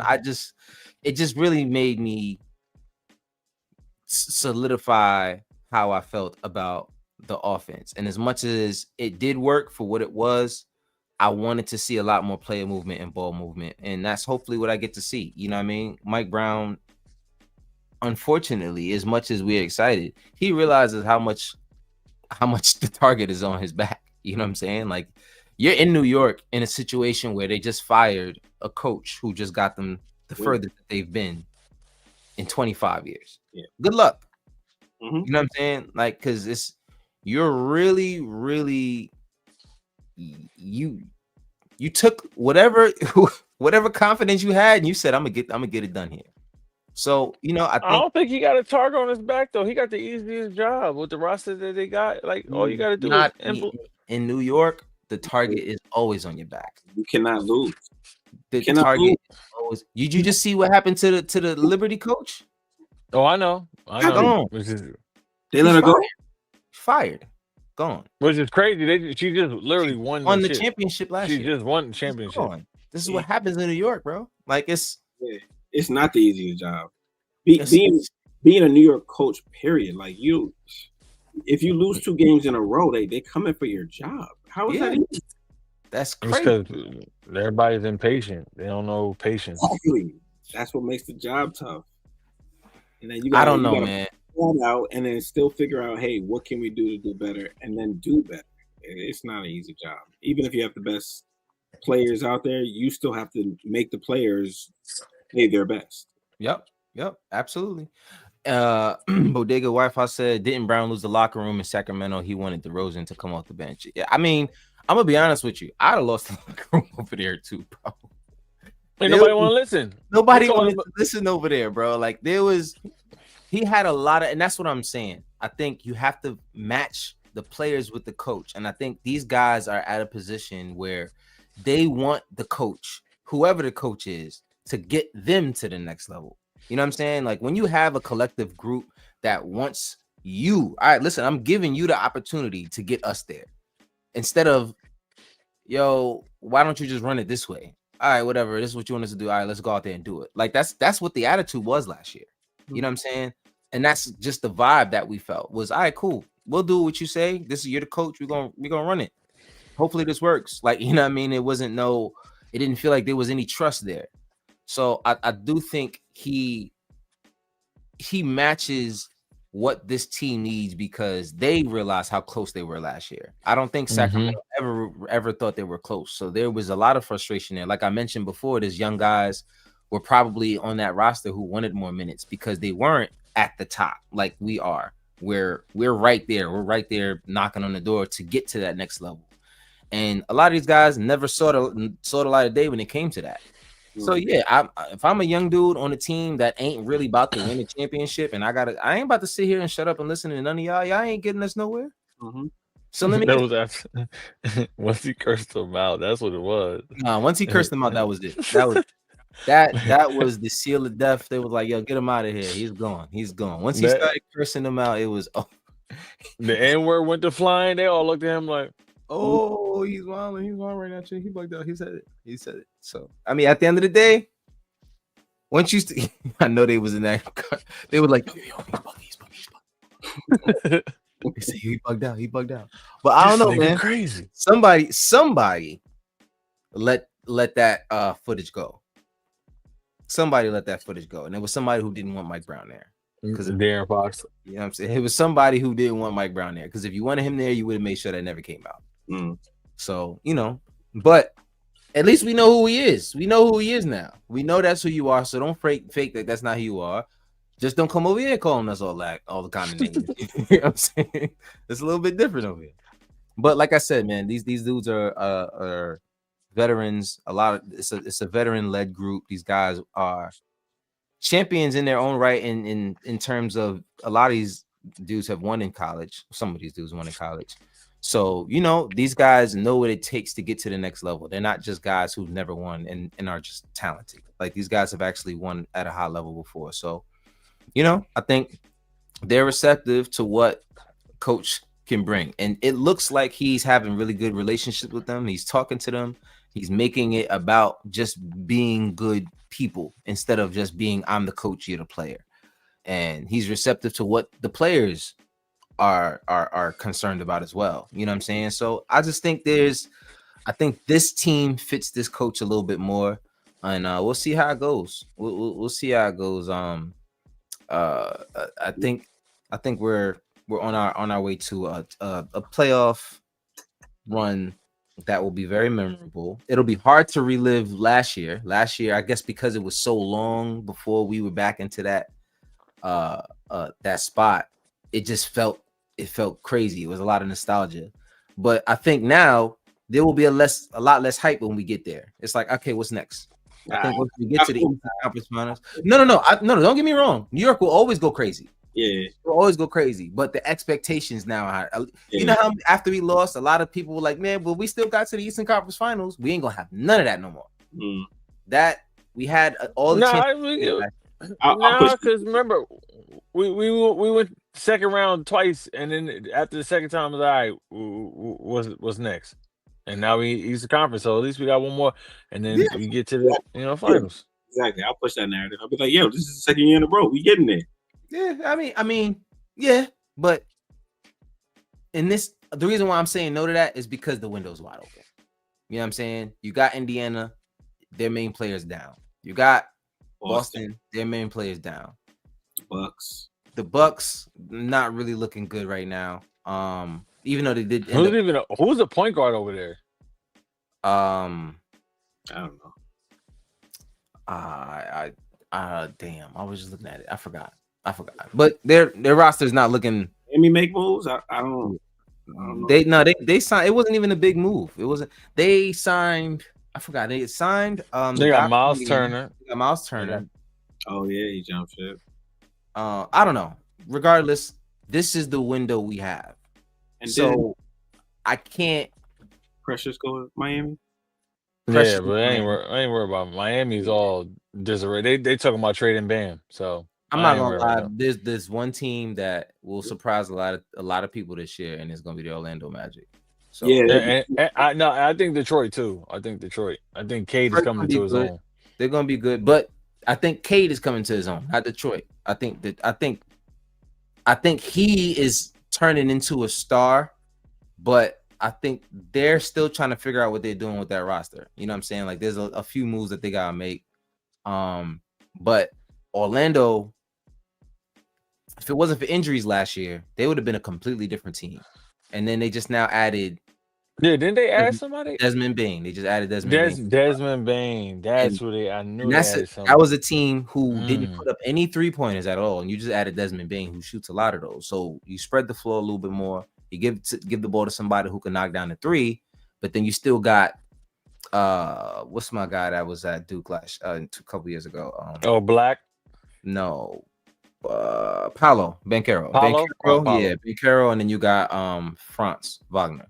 That's a good team. That's a good team. So I'm not sleeping on that squad. Hopefully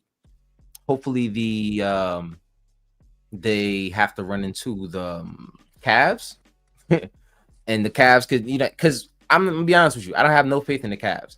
I just want the Cavs to.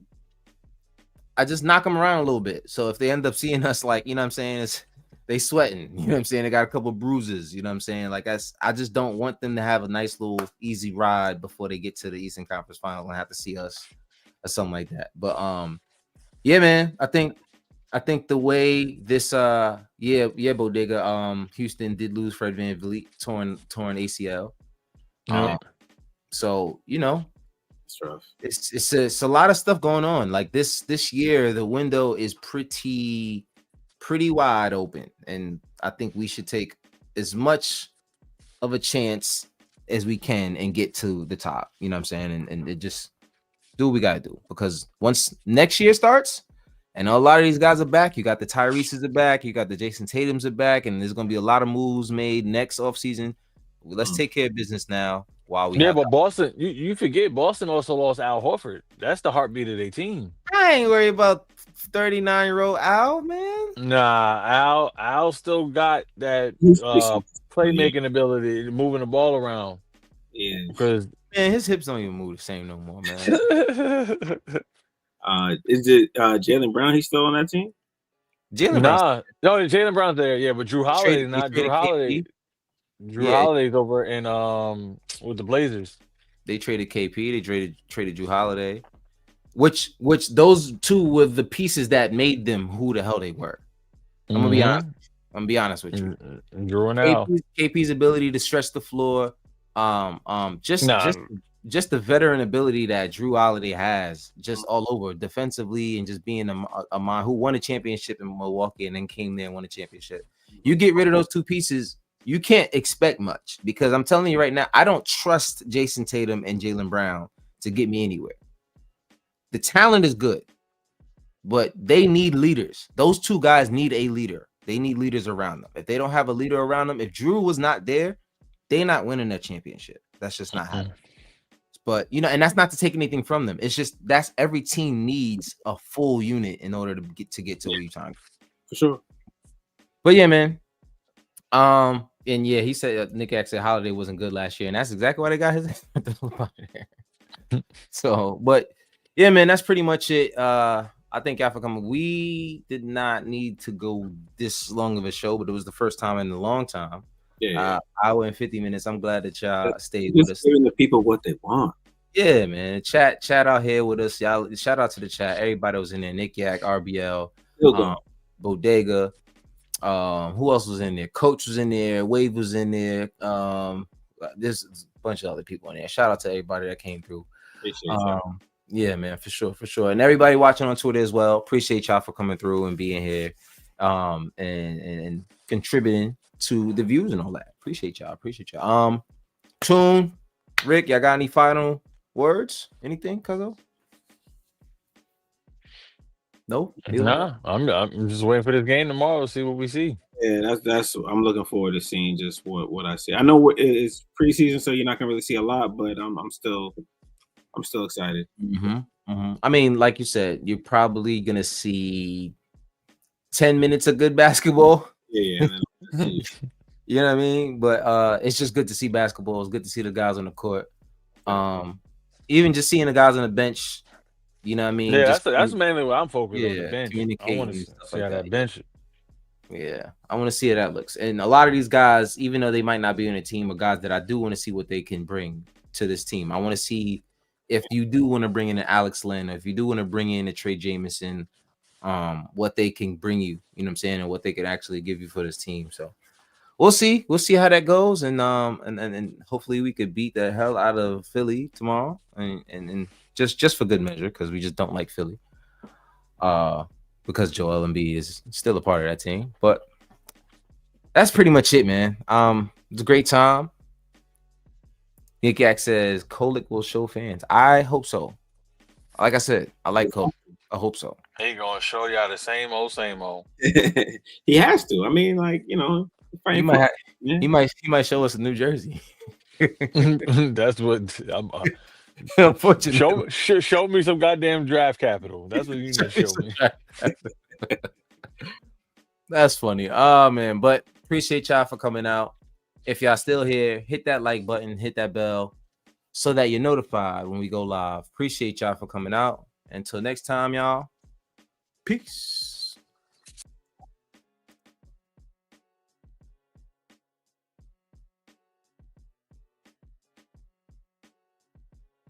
Pass the mic to a killer, he get the slaying. I'm Kakarot, all of my bros is Super Saiyan. We stacking blocks, protect the basket, you in the playing. We at the Mecca, hit the game winning shot like I'm Jalen.